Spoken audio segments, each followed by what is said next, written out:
Okay, my name is Kayla Gorel. Today's date is February 6th. We are recording at about 9:45 a.m. at Marshall High School. We are a group of Marshall High School students that are dedicated to exploring and documenting the rich experiences of individuals in Marshall, Missouri, and Saline County. Our mission is to preserve, share, and celebrate the rich history of Saline County through the lens of its students. By researching, documenting, and showcasing these key events, milestones, we aim to deepen community pride and understanding. Through our work, we strive to connect the past to the present, fostering a sense of heritage and inspiring future generations to appreciate and contribute to the county's ongoing story. By sharing your experiences, you can help us preserve this unique history and culture of Marshall for future generations. We ask that we've already done this, but that you review, sign, and keep a copy of our consent form that explains in detail all of this. Let's get started. So can you tell us your full name, when you were born, and where you were born? Mr. Gieringer. Mr. is actually my first name. No, it's Paul David Gieringer. I was born in Saline County at the old Fitzgibbon Hospital that they recently torn down on February 22nd, 1956. So in 2 weeks, my birthday, so money is appropriate gifts. And so I'll be 69 in 2 weeks. Okay, so you've lived here your whole life? Lived here, Marshall, my entire life. Okay. What was your childhood like growing up here? What were some of your favorite memories that you had? What I always remember is that we really didn't worry about anything. And as far as the world or that, the world was kind of small. And we just had friends and had fun. We went out and rode bicycles after school, went to the park a lot. When we got older, we went up and down Odell Street. We'll talk about that later, the landmarks we do there. So growing up just very kind of quiet in Marshall, and it really hasn't changed. The town size is basically the same, and there's a lot of the same families here that have been here for many, many years.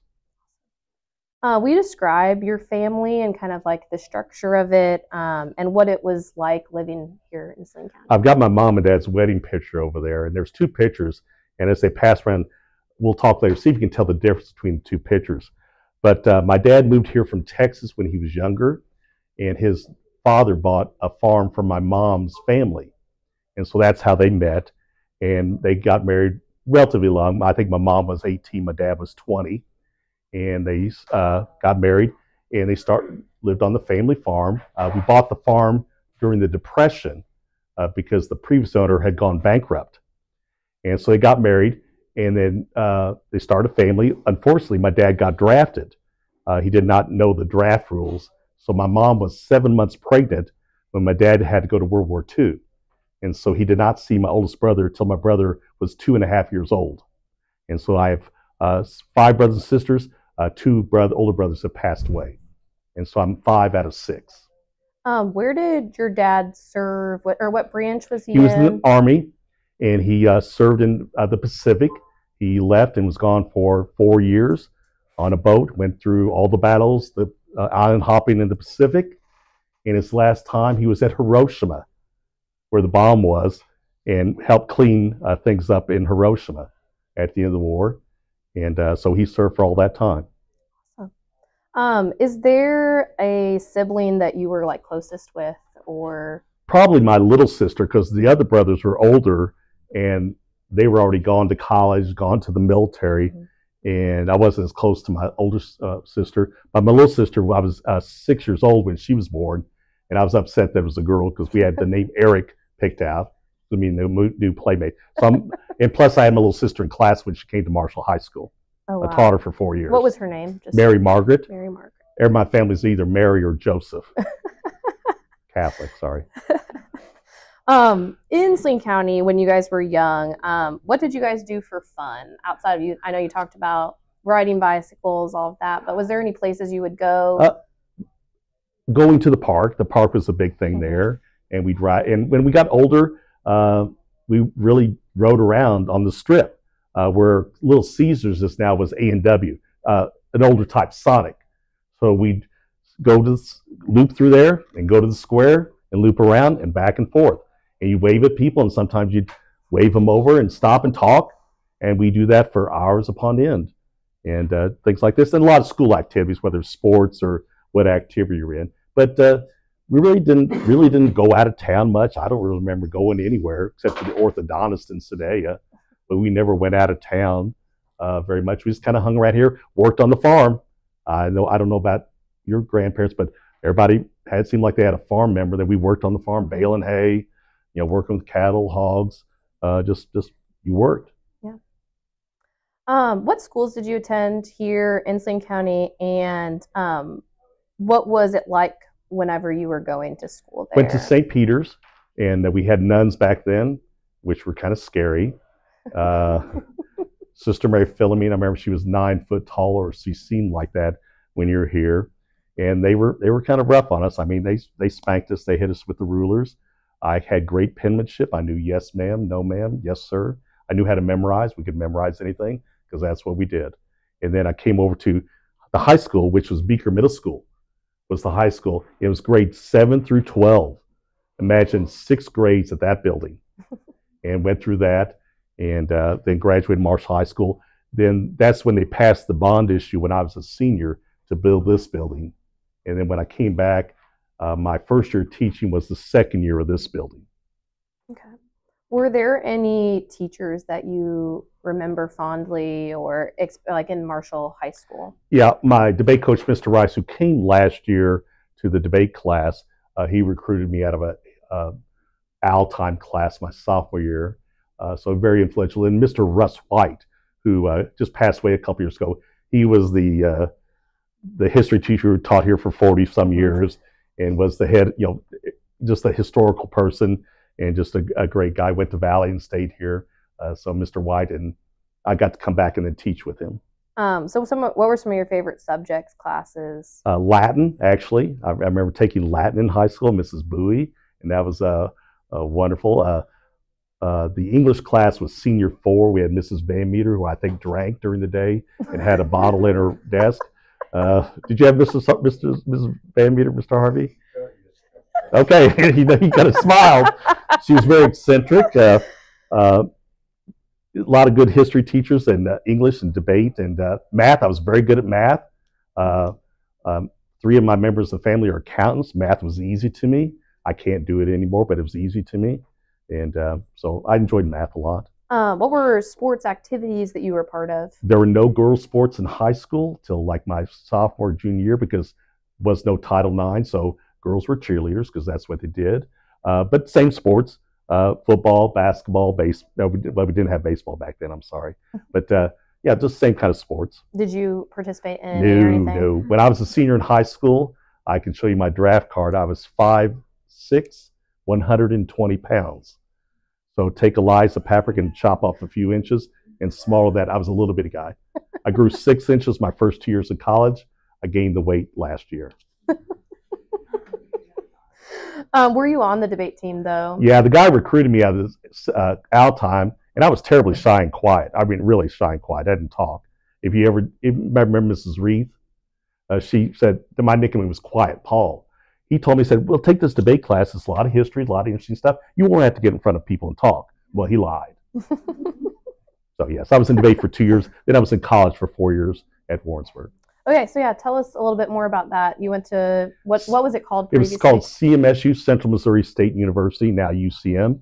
And I went there and was on the debate team. I started to major in history because history was fun. And so I switched to speech and theater, and then history was my minor. And then I got a master's degree from there in history. So I had a great experience at Warrensburg, had great teachers. We didn't have any big classes. We were all 30 classroom size. And then I went on to student teaching. I think she showed you the student teaching thing, although it did misspell my name. It's Paul D, not Paul S. I student taught at Center High School, where Mr. Franco now teaches, and where Mrs. Keel went to high school, and had a great experience there with a wonderful debate coach. And then when I came out, I didn't have a job, so I decided to teach for a while until I got to decide I was going to go to law school.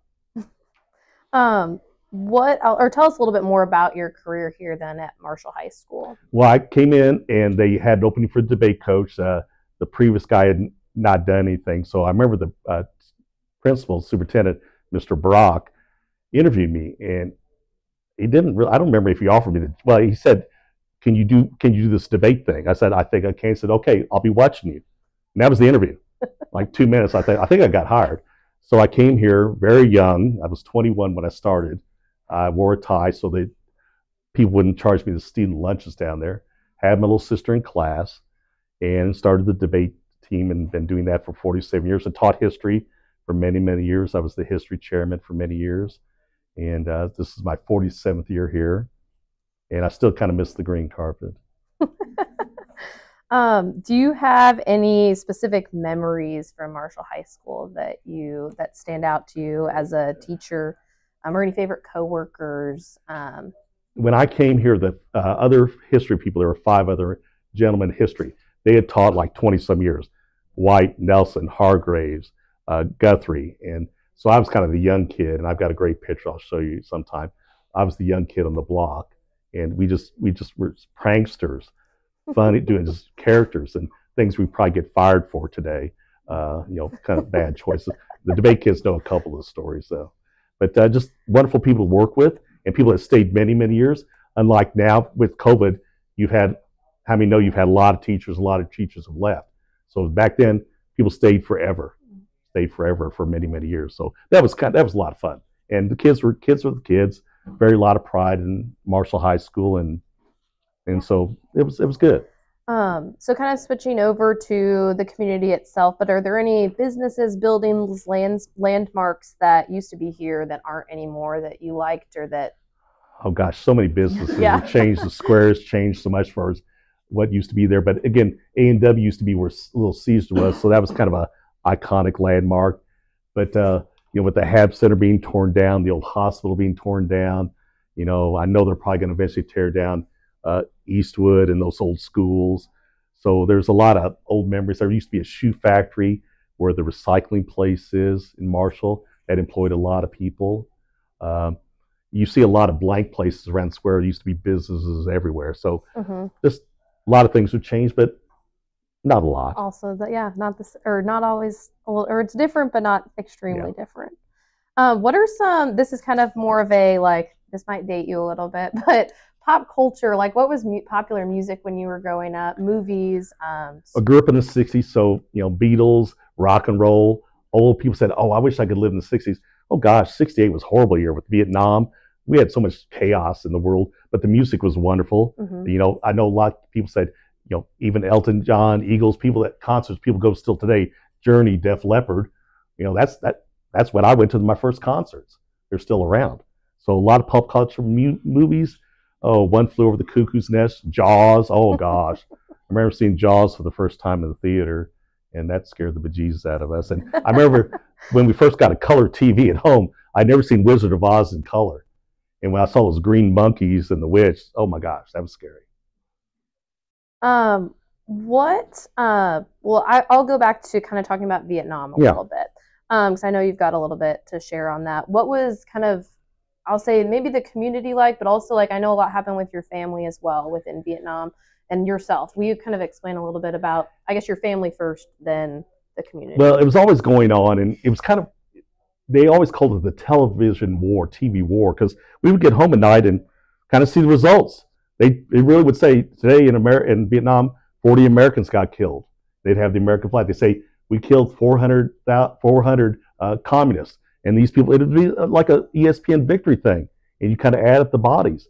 And we'd see all this terrible stuff every night on TV. Now, I was the last group and my 2 older brothers got drafted. One failed the physical because he had dry skin. That is still a deferment today. Okay. The other one passed, my older brother Herman, who had broken his back playing football in high school, had broken his arm playing high school football, had injured his neck. He passed the physical. I am the last group of people in '74 that we still had draft cards. Now, they weren't drafting us. And did you ever have to go for a physical, Mr. Harvey, or just? No, I did not. But I did have a draft card. You did have a draft card. So I'm the last group to have a draft card, and that where you had to sign up, but they quit drafting a few years before me. But it was and I remember my brother, we always worked. He had a pretty good job in Vietnam. He was on air base, worked as a mechanic, so he wasn't out in the jungle fighting and doing that kind of stuff. But it was always kind of there. And my debate partner in high school, his dad was missing in action. and he never knew who his dad was because he got shot down and is still considered missing. Is on that memorial. Mm-hmm. So it was always there, and just you were aware of a lot of families were affected around mm-hmm. the area. Yeah. What are some of the other kind of maybe world events, national events that stand out to you in your lifetime? So maybe you could talk about the Cold War, JFK assassination, 9/11. I was in first grade when John F. Kennedy got assassinated, and I can remember the day very specific. It was a very warm day in November, and it was right around noon. We were at St. Peter's, and the nun came out, and they say, "We're all going home. School's being dismissed." So what's the typical first grader reaction to being out of school? We start cheering. Oh my gosh, the look of death on her face. And we get out to the car, and my mom was crying. I'd never seen my mom cry in her life. And we're all sitting there quiet on the way home, and we didn't really know what was going on. So that was first historical event I remember. Mm-hmm. We were here teaching on 9/11, and back then we had TVs for Channel 1. And Mr. Brennan, who taught behind me where Dr. Rosendahl is, he came out about 8:05. He said, "You need to turn the TV on." And so we turned the TV on and sat there all day. Quietest day I ever taught school. Because kids were like, "What's going on?" I said, "Well, it's obviously some bad terrorist attack." And kids were so quiet. And I remember almost every parent came to school and picked their kid up personally instead of riding home on the bus, because they wanted to make sure, kind of like school shootings, they wanted to make sure their kids were safe. So that was a big event in that time period too, yeah. 9/11. What advice would you give to young people growing up in Marshall or Saline County today? Relax. I think I'm always positive. In the end, everything's going to be okay. You can kind of get into the news and like, oh, it's so depressing, all the world events, but we're going to be fine. I think I'm an optimistic person. And buy experiences. Don't buy stuff. When you get money, take a trip to someplace. You don't need to buy more t-shirts or more clothing or more expensive stuff. Buy experiences. Travel if you can. You don't need to buy a $30,000 car. Get a used car. Save the money to buy experiences. I've been lucky to go to a place like Wimbledon, the Final Four, World Series. I've traveled to all 50 states. I've had great experiences, and I've had a great life. I've got great stories. They're really all true. And so buy experiences. Don't worry about possession stuff. Save your money, and that's why you can go to places like Hawaii and go to London and do that. Is there, kind of in the same realm, but is there anything that you are most proud of in your life? Or what are you most proud of? I'm proud of my family members that by and far they've been, good, loyal people, and I can be, can still talk to them and mm-hmm. happy with them. I'm proud of putting in the work of being here for so long, and people are very kind to me. I don't know if I deserve it, but I probably should retire after all the nice things people have said about me in the paper.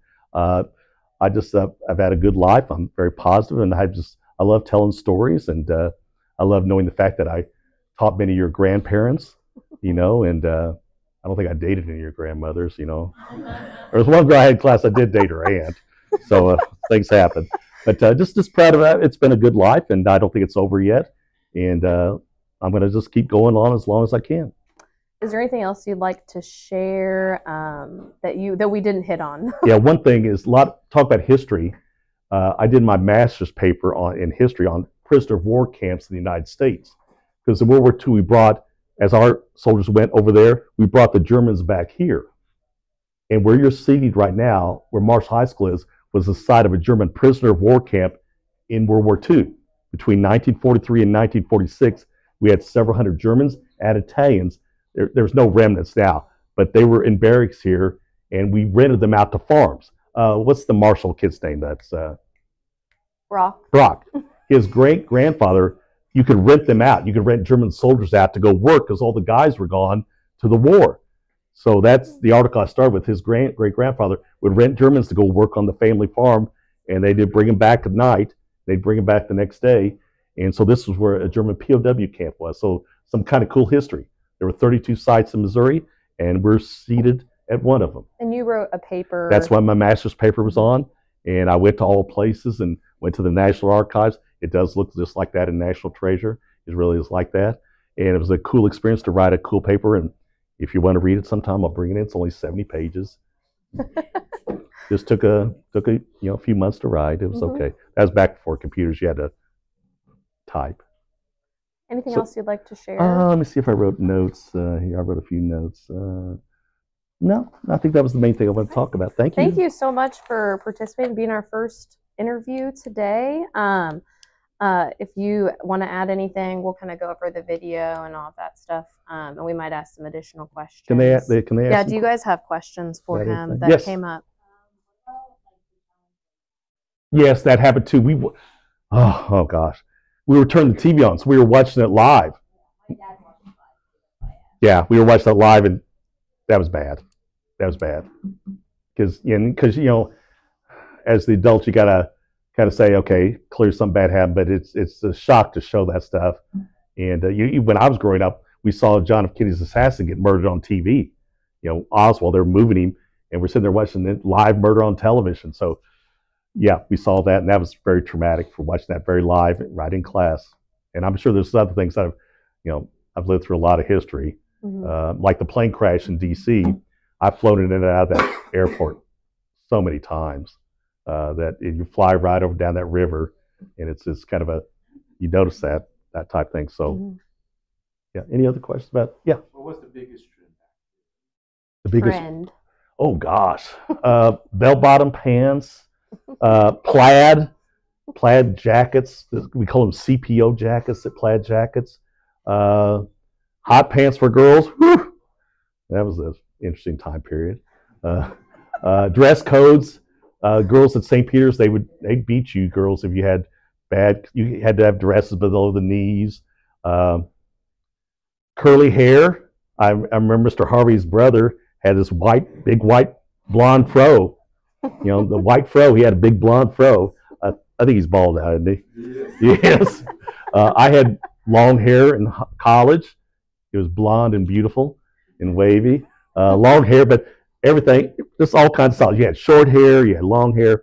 It all comes back around. Bell bottoms. I'll sit there with skinny ties. I'm trying to think, whatever you wear, we're just like, okay, we used to do that. But just all kinds of fads and styles. I'm trying to think. Smoking. A lot of people go across the street and smoke. Wasn't there a smokers porch or something? Or was there a porch at the high school? When I first started teaching, they'd go across the street. Okay. And then the principals would have binoculars and see where the kids were so they could ride them up when they came back. They sit by the art room with binoculars and catch them like that. So we had open lunch. That's the one thing I miss most. We had open lunch till a few years ago. Sorry, that person took it away and I fought for you. And that was great. I liked open lunch because kids would go and do things and just kind of go to Sonic or just ride around or go home and get their stuff. I remember I'd walk up to the square to go to Red Cross. I had a pharmacy. I'd go up there and get a sandwich just to walk out and be outside for a little bit. So I kind of liked open lunch. And we never had anybody, okay, if they did bad things and they just, someone said, well, they're going to smoke when they get out. I said, well, guess what's happening? They're going to smoke in the bathroom because they can't go outside. So anyway. Yes. Oh, gosh. I remember when we had the first computer here, like in the early 90s. It was so weird. And I remember we did grades by hand. I finally quit doing grades by hand a couple years ago, but I would put things in the grade book. We had to figure things calculator, but totally different. No computers. Attendance, you'd put it on a piece of paper, hand it to someone.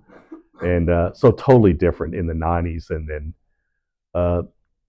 I'm still kind of old school. I kind of like, typing things and speaking, but oh yeah, that's just totally different world in the last 20 years, which is some good, some bad. And if you've had me for issues, we still would we like to read and make you do short papers and stuff. So that's been a big thing. Yeah. Oh gosh, I wish I would have got the job for the CIA. I did apply for the Central Detention Agency when I was younger, and I would have been a spy. I don't regret not marrying the Puffs girl. Okay. I dated this girl. I met her on an airplane, and her dad invented Pampers. Yeah, her dad invented Pampers for Procter & Gamble, and so she was a multimillionaire. She had all this Procter & Gamble stock, but just things didn't work out. So kids always say, "Why didn't you marry her and just take the money?" But so that's why I always call it puffs. They're not tissues; they're puffs. So that's one of my old stories there. No, not really. I got into law school, quit high school, and changed my mind a week later, and I don't regret that. But no, not really any regrets on life or anything. I probably should have. I wish I'd talked to my parents more about things they did when they were younger, because they're both passed away. I wish I'd learned a little more about things they did. Some of their like this, learn more of their stories, because I only know the stories when they were older, not when they were younger. Yeah. You mean the typing with my dad? Yeah. Okay. We were expected to get good grades. We just knew that. When I got to high school, I took typing class or keyboarding class. Every 2 weeks, my dad was on my ass. So how many words you typing? I said, what do you? I'm the fastest boy in class. I mean, but he was always on me about my grade. If I asked my mom, said, why is dad so psycho about that? So what happened in the military? He got to California, getting ready to ship out to fight. They said we need 10 guys that can type to come stay in California the whole war and type documents. My dad did not take typing class in high school, so he had to go fight. So he made sure every one of us took typing class. And he was the most proud when my sister in FBLA won the state championship in typing. She could type 250 words a minute on an electric typewriter. She was a machine. I've never seen the man more proud in my life. It's a true story. He was so proud of that typing class. Electric. She could type 250 on electric. Yeah, she was a machine. I could type 140 on electric. So I was the fastest boy in my class. Mrs. Sharp. Mrs. Sharp. And some people had Mrs. Levy. Dude, who'd you have? Ms. Lemon. I would ask how fast you could type. But yeah. So that's the story about the keyboard. Oh, gosh. But yeah, my sister, she works for Chase Manhattan Bank. Smartest person I know. She has a photographic memory. She went to Notre Dame, went to grad school there. And I always joked that I can remember anything. So I gave her some random document once. And then like a week later I asked about it. She could read it she could memorize it word for word after looking at it once. I got a smart sister. I'm the slowest one in the family. Really? Yeah. I like that. She got the good genes. Yes. Do you have like any pets or companions? You love you as a child? No, because I was allergic to everything. I'm allergic to everything besides peanut butter and fish. Okay. And I tell people that because when I first started here, no one was allergic to peanut butter, but now so many kids have peanut allergies. I was allergic to everything. Even living on a farm, bad choice. My mom had a cat named Fluffy. And after my mom died, I inherited Fluffy and took care of that cat after she passed away. But no, we didn't have any pets or anything on a farm. They would just be in the way on the farm. Sorry. I don't dislike them, but I'm allergic to them. Sorry. Any other bizarre things? Does that shock you about the 250 words a minute? Or? Oh, she's a machine. She's a machine. So Any other questions? You guys can think. Okay. I got stories, so we can add more to it.